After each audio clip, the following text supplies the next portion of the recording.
జయ శ్రీమన్నారాయణ. నేను మీ icon astrologer Gattupalli Suresh Babu. మనకి ఈరోజు ఒక చిన్న విషయం మాట్లాడాలని చెప్పేసి వచ్చాను.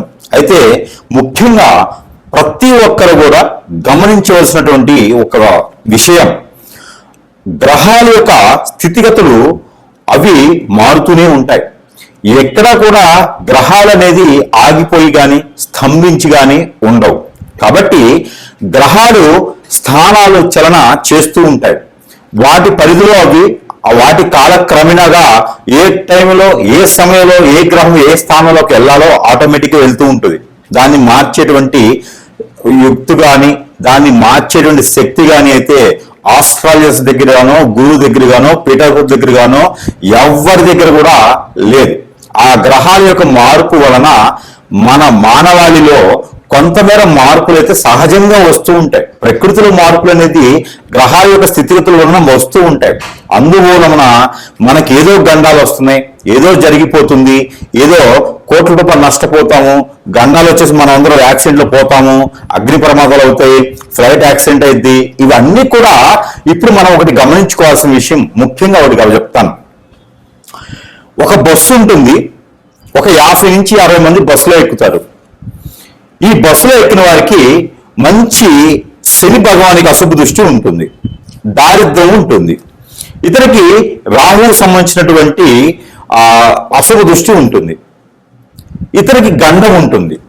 ఓకేనా? ఇతనికి ఒక గండం ఉంది. ఈ గండం ఉన్న వ్యక్తి 60 మంది ఉన్నటువంటి బస్సులో లేదా 45 మంది ఉన్నటువంటి బస్సులోకి ఎక్కున్నాడు.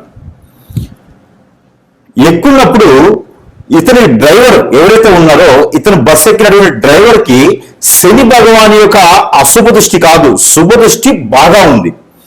అతనికి ఈ పూజలు యజ్ఞ యాగ హోమాలు జపతపాలు చేసుకోడు. తన వృత్తిని నమ్ముకొని ప్రతినిత్యము కూడా ప్రతి నిమిషము కూడా వృత్తికి నమస్కారం చేసుకొని, నా వెనక చాలా మంది ఉన్నారు, నేను చేసేటువంటి డ్రైవింగ్ చాలా పర్ఫెక్ట్గా ఉండాలి, జాగ్రత్తగా ఉండాలి, నా వెనక వాళ్ళు ముందు వాళ్ళు చాలా జాగ్రత్తగా వెళ్ళాలి, గమ్యానికి తీసుకెళ్ళాలి వీళ్ళందరని చెప్పి ప్రతిరోజు కూడా ఉదయించే సూర్యుడికి నమస్కారం చేసుకుంటాడు. తను ఎక్కినటువంటి వాహనానికి నమస్కారం చేసుకుంటాడు. చేసుకొని ఎక్కేసి మనస్ఫూర్తిగా తనకి ఆత్మ సంతృప్తితో మనస్ఫూర్తిగా తను ఉండి బస్సు డ్రైవ్ చేస్తూ ఉంటాడు.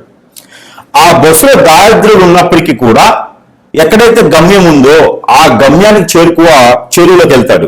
ఎందుకంటే తనకి నడిపేటువంటి డ్రైవర్కి అదృష్టం ఉంటుంది, లేదా పక్కన కూర్చొని అదృష్టం ఉంది కాదు. ఆ గండం అనేది తనకి తప్పిపోయింది. తను ఏం పూజలు హెగ్ర యాగాలు ఏం చేయడు. సేమ్ ఇదే స్టోరీ. అదే వ్యక్తి ఏదైతే శని భగవాన్ అశుభ దృష్టి, రాహుకేతువులు అశుభ దృష్టి, చాతపడి ఇప్పుడు బ్లాక్ మ్యాజిక్ వసీకరణ అన్ని అయిపోయేసి జాతకంలో చూసినప్పుడు గండం ఉంది అని చెప్పేటువంటి వ్యక్తికి అతను మునుపటి రోజున లేకపోతే మునుపటి మాసంలో అంటే వెనకపోయినటువంటి మాసంలో యజ్ఞ యాగ హోమ జప తప ఎన్నో రకాలటువంటి దానాలు ధర్మాలు ఎన్నో రకాలటువంటి పుణ్య కార్యక్రమాలు చేస్తున్నాడు. ఇదే బస్సు డ్రైవర్ సేమ్ ఇదే దానిలో ఉంటుంది. ఉండగా అతను గండాలు తప్పించుకోవడానికి చేసినటువంటి లక్షల రూపాయలు ఖర్చు పెట్టి యజ్ఞయాగాలు చేయించుకున్నాడు. ఈ వ్యక్తి దశలు బాగాలేని వ్యక్తి, నక్షత్రాలు బాగాలేని వ్యక్తి చేయించుకొని అదే బస్సు ఎక్కి ఉన్నాడు. ఇక్కడ ఉండే వాళ్ళకి సేమ్ అదే అదృష్టం ఉంటుంది. వాళ్ళు ఎలా ఉన్నారో అదే స్థితిగతుల్లో ఉంటారు. ఈ వ్యక్తి వెక్కగానే అంటే ఈ వ్యక్తి కూడా అదే బస్సులో ఎక్కుతాడు. ఆల్రెడీ పూజలు చేయించుకొని ఉన్నాడు. ముందుకు వెళ్ళగానే యాక్సిడెంట్ అయింది. ఆ ఒక్క వ్యక్తి తప్పనే కాదు, ప్రతి ఒక్కరికి యాక్సిడెంట్ అయింది, అందరికి కూడా దెబ్బలు తగిలినాయి. ఇప్పుడు మనం ఆలోచించాల్సింది ఏంటి విషయం? మనలో ఉన్నటువంటి కర్మ, మనలో ఉన్నటువంటి క్రామక్రోధాలు, మనలో ఉన్నటువంటి ఆ సమయము గడియలు తప్పించడానికి మన వంతు కాదు. ఎందుకంటే మనము ఏది చేసినా కూడా ఉపశమనం మాత్రమే చేసుకోవాలి. అలానే మనం చేసేటువంటి క్రియ ఏదైతే ఉందో అప్పు తీసుకొచ్చి చేయకూడదు. మనకి ఏదైతే మనకి వీలవుతుందో, మన దగ్గర రూపాయి ఉందా అంటే ఆ రూపాయికి సంబంధించినటువంటి దానాలు, ధర్మాలు, యజ్ఞ, యాగ, హోమ, జపాలు, తపాలు చేసే అవసరం లేదు. భగవంతుని యొక్క నామం దలుచుకుంటూ మనం చేసేటువంటి పుణ్యకార్యాలు చేసుకుంటూ ఉంటే సరిపోతుంది. ఒకరిని దూషించకుండా, ఎదుటి వాళ్ళని అనకుండా, మనకి ఏదైతే మంచి పని అనిపిస్తుందో ఎదుటి వారికి సహాయం చేయకపోయినా సరే మన బాధ్యత మనకి నచ్చినట్టు విధంగా ఉంటే సరిపోతుంది. అదేవిధంగా మనము చేయించిన యజ్ఞయాగాలు అతనికి ఏమైనాయండి? ఆ రోజు ఏమైపోతున్నాయి? అప్పు తీసుకొచ్చి మరీ చేశాడు, అప్పు మిగిలిపోయింది, అప్పు కట్టాల్సి వచ్చింది. ఎప్పుడు కూడా ఒకటి గుర్తుపెట్టుకోండి. ఇప్పుడు ఎందుకు చెప్పాల్సి వచ్చింది ఈ స్టోరీ అంతా అంటే, గుర్రం గుడ్డిదైనా దాన తప్పదు అన్నట్టుగా ఇక్కడ ఏమవుతుందంటే, మన యొక్క ఏదైతే గ్రహాల యొక్క స్థితిగతులు మనిషిని భయభ్రాంతుల్ని చేయవు, మనిషిని ఇబ్బంది పెట్టవు. ఎటువంటి పరిస్థితుల్లో, ఎటువంటి సంఘటనలో, ఎటువంటి సిచ్యువేషన్లో, ఎటువంటి పొజిషన్లో అయినా సరే అన్ని గ్రహాలు కూటమిగా ఏర్పడి ఒక స్థానంలో ఉన్నప్పటికీ కూడా మనుషుల యొక్క స్థితిగతులు కొంతమేర అటు ఇటు అవుతామో కానీ మనుషుల జీవితాలు నాశనం అవ్వవు, పటాపంచులు చెయ్యవు, జీవితాలు బొగ్గుపాలు చెయ్యవు, సూసైడ్ చేసుకునే పరిస్థితికి వెళ్ళవు, మరీ భూగిగా నువ్వు ఆ పాతాళలోకానికి వెళ్ళేలా చెయ్యవు ఏ గ్రహం కూడా మిమ్మల్ని. ప్రతి ఒక్కరు దీన్ని గమనించుకోండి. మీ యొక్క ఏదైతే మంచితనమో, ప్రజల యొక్క ఏదైతే అవసరమో, ప్రజల యొక్క భయాన్ని ఏదైతే ఉందో దాన్ని క్యాష్ చేసుకుంటున్నారు చాలా మంది గురువులు. ఇది కూడా గుర్తుపెట్టుకోండి చాలా మంది కూడా. ఇక్కడ మనం చూసుకున్నట్టయితే మార్చి 14వ తారీఖు మారినటువంటి రవి భగవానుడు. రవి భగవానుడిని మీ తరమో, నా తరమో, లేకపోతే ఇంకొకరి తరమో, మా పాత తరమో, మా ముంతాత తరమో అయితే కాదు మార్చడానికి. ప్రపంచం మొదలవక నుంచి ఉన్నది సూర్యచంద్రుడు, గ్రహాల యొక్క స్థితిగతులు. అవి మార్చేదానికి, వాటి యొక్క స్థితిగతులను మార్చేదానికి మన తరం కాదు, మీ తరం కాదు. కాబట్టి ఇక్కడ ఏ గురువు తరం, ఏ ఒక గురువుకి తరం కాదు. కాబట్టి గ్రహాల స్థితిగతులు మారినప్పుడు మనము నవగ్రహాల మండపానికి వెళ్ళేసి అభిషేక అర్చనలు చేయించుకుంటే సరిపోతుంది. నవధాన్యాలు తీసుకుని వెళ్ళి నవగ్రహాల మండపంలో వేస్తే సరిపోతుంది. శివాలయంలో అభిషేకం చేసుకుంటే సరిపోతుంది. ఎన్నో రకాలైనటువంటి ఆలయాలు ఉన్నాయి మనకి, ఎన్నో రకాల ప్రసిద్ధి చెందినటువంటి దేవస్థానాలు ఉన్నాయి. ఆ దేవస్థానంలో, ఆలయంలో దేవుడు అనేది వాడు ఒకడు ఉన్నారు. కాబట్టి ఆ దేవునికి చేసేటువంటి పూజలు కావచ్చు, అమ్మవారికి చేసేటువంటి కుంకుమచ్చలు కావచ్చు, స్వామివారికి నిర్వర్తించే నోములు ఉంటాయి, యజ్ఞాలు ఉంటాయి, యాగాలు ఉంటాయి, ఇవన్నీ ఉంటాయి. కానీ మన మనసుకి ఏదైతే ఇచ్చారనిపిస్తుందో అది చేయండి. అంతేగాని ఎవడో చెప్పినాడని చెప్పి భయభ్రాంతులు వేసి మీరు చేస్తారంటే మాత్రము ఖచ్చితంగా ఇబ్బంది పడి ఆ గురువులకి మీరు హిప్నాటిజం అయిపోతారు, లక్షల రూపాయలు నష్టపోతారు. మీరు ఆల్రెడీ వ్యాపారంలోనో, జాబులో లేకనో ఏదో సమస్యలతో కొట్టుమిట్లాడుతూ ఉంటే మళ్ళీ లక్షల రూపాయలు పెట్టి పూజలు చేస్తూ ఉంటే ఎట్లయితుంది? ఒకడు వస్తాడు కిరీటం పెట్టుకొని 11 ఉంగరాలు పెట్టేసి నడుముకి బెల్ట్ కూడా, అది వడ్రానం పెట్టుకొని వస్తాడు. వచ్చేసి నా దగ్గర స్టోన్లు తీసుకోండి మీకు అష్టైశ్వర్య ప్రాప్తి కలుగుతుంది అంటాడు.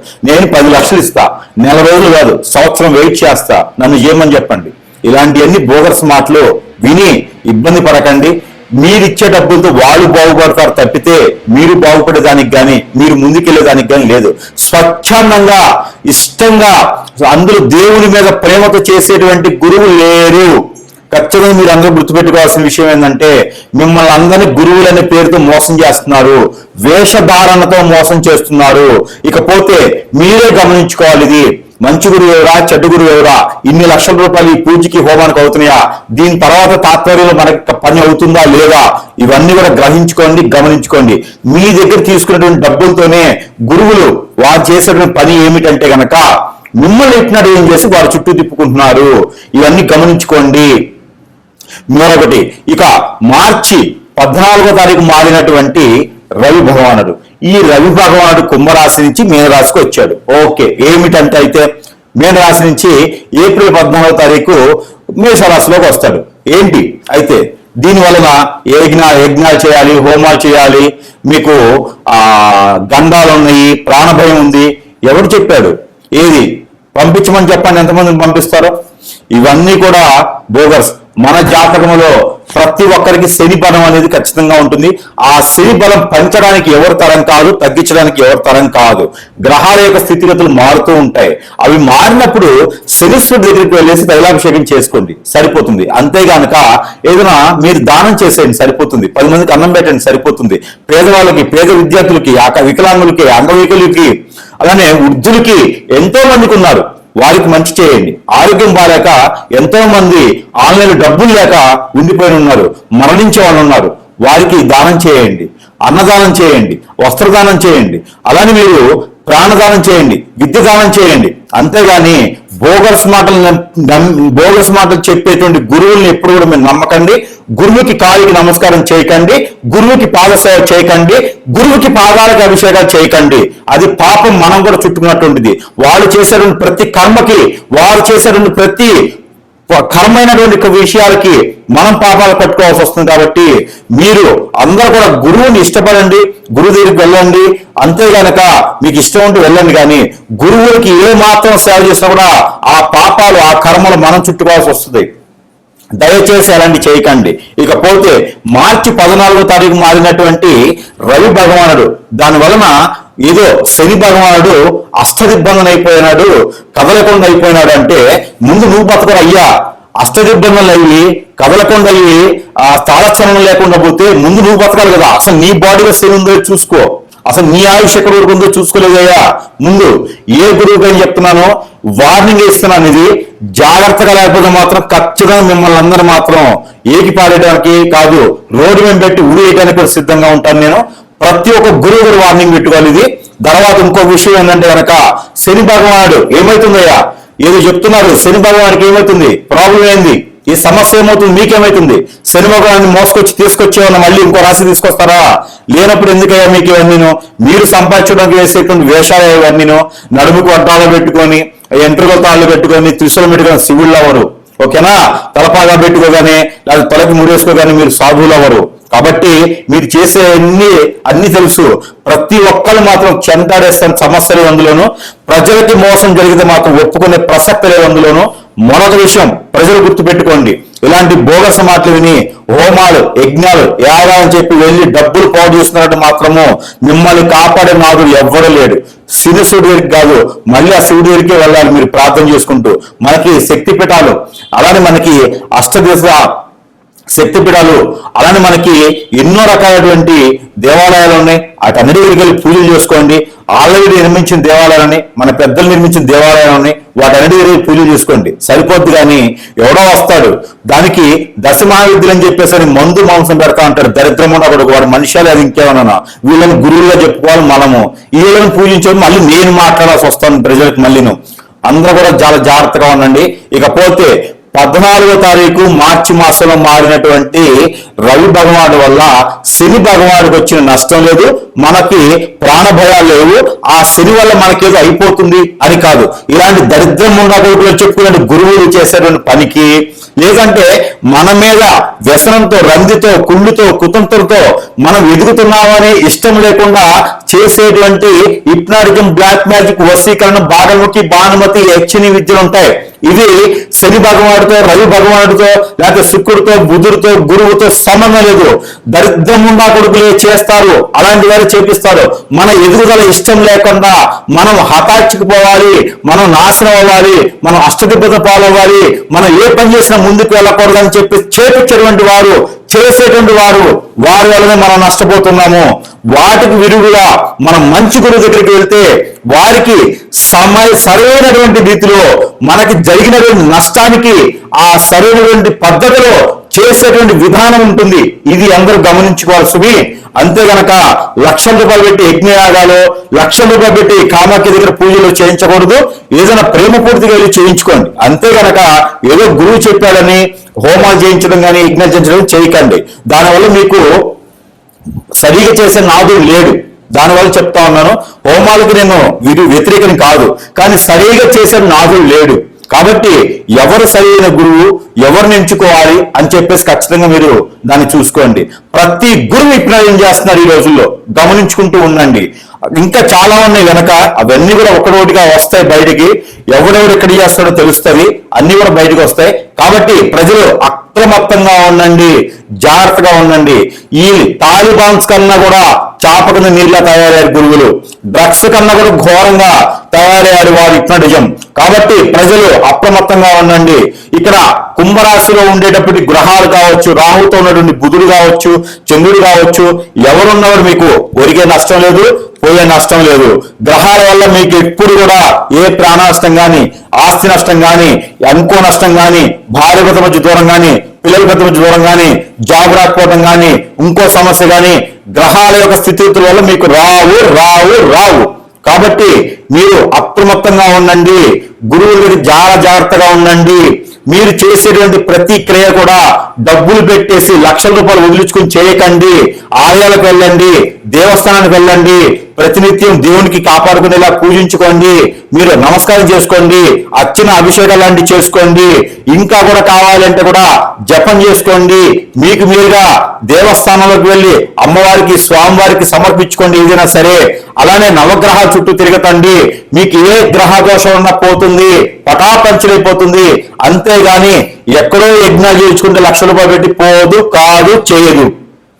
ప్రతి ఒక్కరు కూడా అప్రమత్తంగా అయితే ఉండాలని మనస్ఫూర్తిగా ఈ రోజు మీకు తెలియజేస్తున్నాను. దీన్ని కూడా తప్పు పెట్టాలంటే మాత్రం మీకన్నా దరిద్రులు ఇంకేం లేరని అర్థం. ఇది ద్వాదశ రాశుల్లో ఒకటి మేషరాశి. మేషరాశి వారికి ఏదో భయభ్రాంతులు చేసేటువంటి వీడియోస్ చాలా వరకు నేను చూస్తూ ఉన్నాను. దానికోసమే నేను ఇప్పుడు మాధ్యమం దగ్గరికి వచ్చి ఉన్నాను. అలాంటి వీడియోలు చూసి ఎంతో మంది జనం భయభ్రాంతులు అవుతున్నారు. ఇది చాపకున్న నీరులాను. ఇది తాలిబాన్ల కన్నా కూడా గొప్ప విషయం అని చెప్పొచ్చు. తాలిబాన్లు ఒకసారి చంపేస్తారు. ఈ గురువులను చెప్పుకుని తిరిగి దరిద్రం ఉన్న కొడుకులు ప్రతిరోజు చంపుతుంటారు జనాన్ని. పనికి మాలినటువంటి వీడియోస్ పెట్టేసి ఎందుకు చేస్తారో కూడా తెలియదు బాబు వీళ్ళంతా. అయితే ఈ మేషరాశి వారికి శని భగవానుడు, మీనరాశిలో శని భగవానుడితో పాటు రవి వచ్చినాడు. ఏమవుతుందంటే నాకు అర్థం అవ్వదు. ఏం చేస్తాడు రవి భగవానుడు వస్తే? అష్టదిబ్బందన అంటారు, స్తంభిస్తారు అంటారు. ఏమి స్తంభిస్తాడు? ఏ గురువు నాకు డెబిట్ కూడా రావట్లేదు మాట్లాడదామంటే మరి చెప్తా ఉంటారు మున్నా కొడుకులు. ఎక్కడ స్తంభిస్తున్నారు? మేషరాశి వారు చచ్చిపోతున్నారా? మేషరాశి వారికి ఏమైనా అవుతుందా? ఎందుకు భయప్రాంతం చేస్తారు? అప్పులు తీసుకొచ్చి మరీ హోమాలు చేపిస్తా ఉన్నారు. ఎందుకయ్యా బాబు ఇలాంటి చేస్తూ ఉంటారు? ఏదైనా పని లేకపోతే ఏదైనా పని చేసుకోవాలి, కాయ కష్టం చేసుకోవాలి, కానీ ప్రజల్ని, అమాయకమైన ప్రజల్ని ఎందుకు భయభ్రాంతం చేసి ఈ రకమైనటువంటి చేస్తూ ఉంటారు నాకు అర్థం కాదు. ప్రజలకైనా కొంచెం ఉండాలంటే వారికి మాత్రం ఏం తెలుస్తుంది? నమ్ముకున్నారు. గురువు కదా చెప్పారని చెప్పి నమ్ముతారు. విద్య వచ్చిన వాళ్ళు ఇట్లా చేస్తే ఎట్లయ్యా? నీకు ఏదైనా రోగం నొప్పి వస్తాయి గురువా, నీకు ఏదైనా రోగం నొప్పి వచ్చి హాస్పిటల్కి వెళ్ళినప్పుడు ఒక డాక్టర్ నిన్ను ఇట్లా చేస్తే నీ ప్రాణం ఏమవుతుంది? పోతుందా? అట్లానే గురువుని నమ్ముకున్నటువంటి ప్రజలు కూడా మంచి చేయాలి గురువు అని చెప్తారు. గురువు చెప్పింది ప్రతిదీ వింటారు. వినేసి వాళ్ళు అప్పో నొప్పో సొప్పో తీసుకొచ్చి పెళ్ళం పెట్టి అన్ని తాలిబొట్లు తాకట్టు పెట్టి హోమాలు చేపిస్తే మీరు చేసే దరిద్రం ఏందయ్యా? ఇవన్నీ కూడా పక్కన పెడితే మేషరాశి వారు ఖచ్చితంగా మీకు ఎటువంటి సంబంధం లేదు, మీకు ఎటువంటి సందేహం లేదు, మీకు ఏ సందర్భం కూడా మీకు ఎలాంటి గండాలు లేవు. ప్రతి ఒక్కరు గమనించాలి. శని భగవానుడు కలిసిన 12వ స్థానంలో శని ఉన్నాడు. శనితో పాటు రవి వచ్చాడు. రవితో పాటు శుక్రుడు ఉన్నాడు. ఏమవుతుంది మీకు? ఏమి కాదు. మీరేం భయపడాల్సిన అవసరం లేదు. ఈ మాసం మొత్తం కూడా ఏప్రిల్ 14వ తారీఖు వరకు రవి అక్కడే ఉంటాడు. ఏప్రిల్ 2వ తారీఖు వరకు శుక్రుడు అక్కడే ఉంటాడు. ఇక రానున్నటువంటి సంవత్సరం మొత్తం కూడా శని అక్కడే ఉంటాడు. ఎవరి గ్రహాన్ని తీసి మార్చలేరు. అలాంటప్పుడు మీరు భయభ్రాంతులు పయ్యే పని లేదు.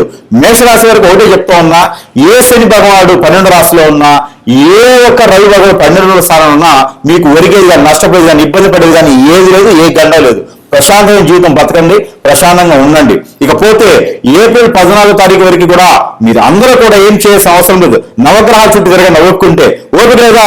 తిలాదానం తిల్దానం తులా కాస్త అన్నట్టుగా మీరు ఏం చేసే అవసరం లేదు. ఒక చిటికెడు నువ్వులు తీసుకోండి, చేతిలో నల్ల నువ్వులు, నల్ల ఆవాలు తీసుకోండి, చల్ల ఆవాలు తీసుకోండి. మీకు మీరే డిష్ తీసుకొని కర్పూరం బిల్లో 4 వేసి దానిపైన వేసి కర్పూరం తగలబెట్టేసేయండి. ఇది ప్రతిరోజు చేసేసేయండి. మిమ్మల్ని మీరు తగలబెట్టుకోకండి, గురువుని తగలబెట్టండి పోయి. మీరందరూ కూడా ఈ యొక్క ఆవాలు, నల్ల నువ్వులు, తెల్లవాలు ఇవన్నీ కూడా తీసుకెళ్లి కర్పూరం బిళ్ళలు వెలిగించేసి ఆ వెలిగించేటువంటి కర్పూరం బిళ్ళల మీద ఇవి వేసేసేయండి. అవి కాలిపోతాయి. మీకున్నటువంటి శని భగవానుడు కాదు, ఏ గ్రహం కూడా మిమ్మల్ని ఏం చేయదు. మీకు ఇంకా కూడా ఏదో బాధిస్తుంది అంటే అది గ్రహాలు కాదండి, మీరు నమ్మేటువంటి గురువులు చేసేటువంటి హిప్నాటిజం. మీరు వారి చుట్టూ తిరగాలని, మీకున్న ఆస్తులు వారికి రాశీలను చేసేటువంటి పనితీరు.